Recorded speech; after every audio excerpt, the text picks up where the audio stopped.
Sanctus, Sanctus, Sanctus Dominus Deus Sabaoth.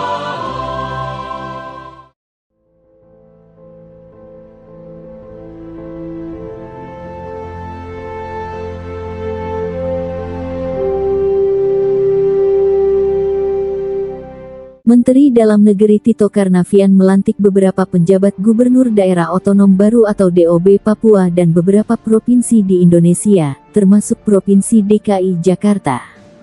Mereka adalah Apollo Savanpo sebagai penjabat gubernur Papua Selatan, Nikolaus Kondomo sebagai penjabat gubernur Papua Pegunungan, Ripka Haluk sebagai penjabat gubernur Papua Tengah, Paulus Waterpauw sebagai penjabat gubernur Papua Barat dan Heru Budi sebagai penjabat gubernur DKI Jakarta. Atas nama Presiden Republik Indonesia dengan resmi melantik Saudara Apollo Savanpo sebagai penjabat gubernur Papua Selatan, Nikolaus Kondomo sebagai penjabat gubernur Papua Pegunungan, dan Ripka Haluk sebagai penjabat gubernur Papua Tengah, Paulus Waterpauw sebagai gubernur Papua Barat, dan Heru Budi sebagai penjabat gubernur DKI Jakarta, kata Mendagri Tito dalam acara pelantikan sejumlah penjabat gubernur. Dari sejumlah penjabat gubernur yang ditunjuk Mendagri dan Presiden Jokowi, ada orang hebat atau pemuda-pemuda Katolik hebat yang dipilih Presiden menjadi penjabat gubernur di beberapa provinsi yang sangat strategis. Berikut profil serta prestasi beberapa penjabat gubernur yang dilantik Mendagri pada tahun 2023 ini yang beragama Katolik. 1. Paulus Waterpauw, penjabat gubernur aktif 2023 beragama Katolik. Yang pertama adalah Komjen Paulus Waterpauw. Lulusan Akpol 1987 ini yang jadi penjabat gubernur Papua Barat. Komisaris Jenderal Polisi Purnawirawan Paulus Waterpauw resmi dilantik menjadi penjabat gubernur Papua Barat tahun 2022 sampai tahun 2024 pada Kamis tanggal 12 Mei tahun 2022. Paulus dilantik bersama 4 orang penjabat gubernur lainnya oleh Menteri Dalam Negeri Tito Karnavian. Paulus menggantikan Domingus Mandacan yang habis masa jabatannya. Paulus lahir di Fakfak, Papua tanggal 25 Oktober tahun 1963. Sebelum dilantik menjadi penjabat gubernur Papua Barat, Paulus merupakan Deputi Bidang Pengelolaan Potensi Kawasan Perbatasan di Badan Nasional Pengelolaan Perbatasan (BNPP) Kementerian Dalam Negeri Kemendagri. Sebelum bertugas di BNPP Kemendagri, Paulus menjabat sebagai Kepala Badan Intelijen dan Keamanan Kabaintelkam Polri. Ketika berusia 10 tahun, Paulus pindah dari Fakfak ke Surabaya. Ia menyelesaikan pendidikan di Akademi Kepolisian Akpol pada 1987. Usai menyelesaikan pendidikannya, ia mengawali karir di Polresta Surabaya Timur. Pada tanggal 2 Desember tahun 1992, ia menjabat sebagai Kasat Intelpam Polres Mojokerto. Paulus kemudian menjadi Kasat Ops Puskodalops Polda Kalimantan Tengah pada tanggal 27 Desember tahun 1997. Pada 2000, Paulus menjabat sebagai Kapolsek Menteng, Jakarta Pusat.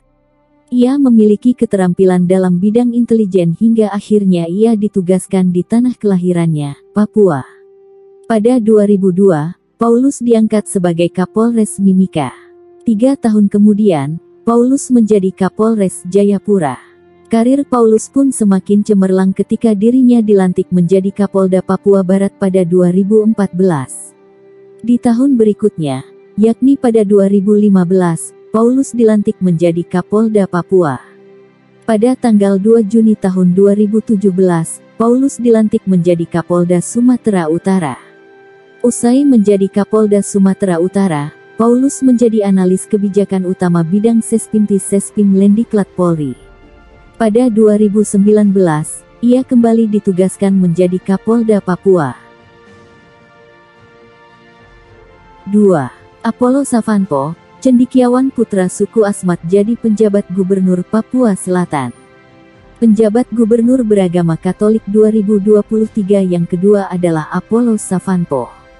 Beliau dilantik sebagai penjabat Gubernur Papua Selatan, salah satu daerah otonomi baru Papua. Dia merupakan seorang cendekiawan, akademisi Indonesia yang sebelumnya menjabat sebagai Rektor Universitas Cenderawasih. Apollo seorang putra daerah yang berasal dari suku Asmat. Dia menjabat sebagai Rektor Universitas Cenderawasih sejak tahun 2017 sampai tahun 2021. Lalu kembali terpilih menjadi Rektor Uncen periode tahun 2021 sampai tahun 2025. Sebelum dilantik sebagai penjabat Gubernur Papua Selatan, Apollo lebih dahulu diangkat menjadi staf ahli Mendagri bidang pemerintahan. Wilayah Papua Selatan merupakan pemekaran atas Provinsi Papua yang meliputi Kabupaten Merauke sebagai ibu kota provinsi, Kabupaten Asmat, Boven Digul dan Kabupaten Mapi. Daerah ini disebut sebagai wilayah paling aman di Papua. Apollo pun mengaku bersyukur atas kepercayaan dan amanah menjadi penjabat Gubernur Papua Selatan.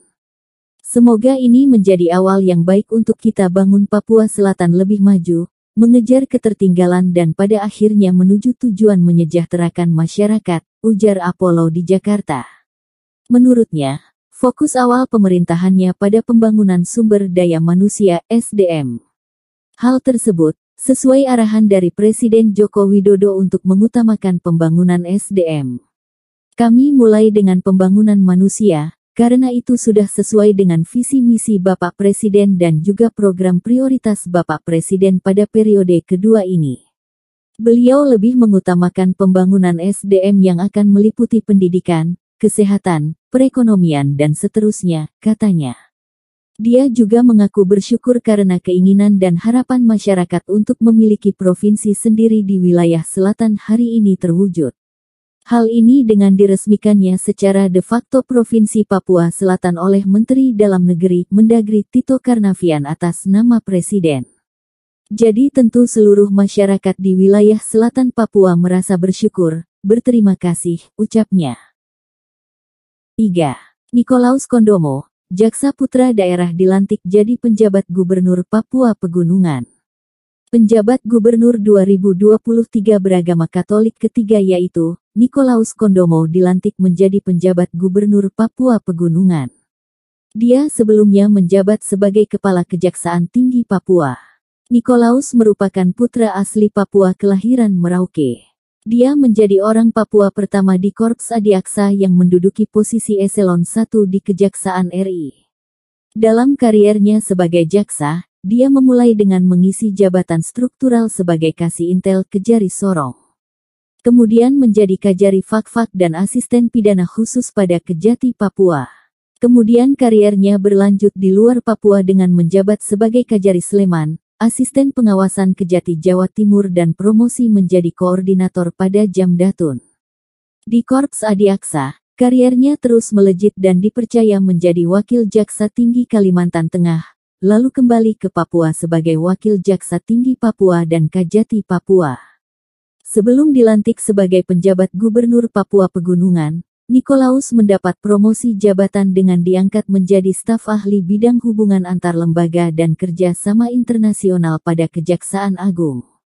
Nikolaus menjadi penjabat Gubernur Papua Pegunungan dengan wilayah mencakup Kabupaten Jayawijaya, Ibu Kota Provinsi, Kabupaten Lanijaya, Mamberamo Tengah, Nduga, Tolikara, Yahukimo, Yalimo dan Kabupaten Pegunungan Bintang.